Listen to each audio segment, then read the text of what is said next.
So, mga fathers, blessed be the name of the Lord. Ako po ay nasa Dumaguete City at binabati ko ang buong PCMI ng Blessed Father's Day. Nasa puno po ako ng African Talisay para po ipaabot ang aking taus-pusong pagbati sa lahat ng ama ng PCMI Manila. God bless you, beloved fathers. Lagi ko palang ipapaalala sa inyo at sa bawat isa sa atin. F stand for fight for your family. A, acknowledge and appreciate your family. Trust God to supply all our needs. He will never leave us nor forsake us.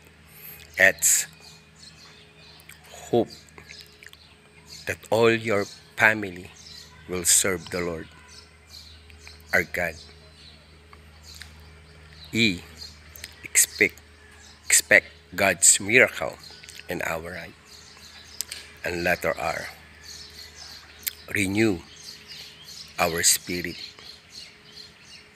renew our strength, renew our perspective, renew our service to our loving Father. Acrostic po ng Father. Blessed Father's Day to all PCMI fathers. God bless you.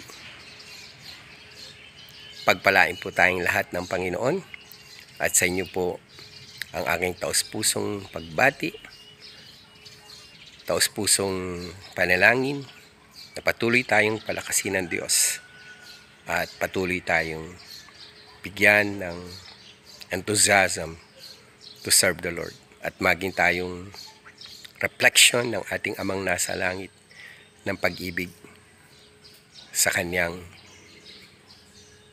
mga anak, sa kanyang pamilya at sa kanyang sambayanan. Maraming salamat po.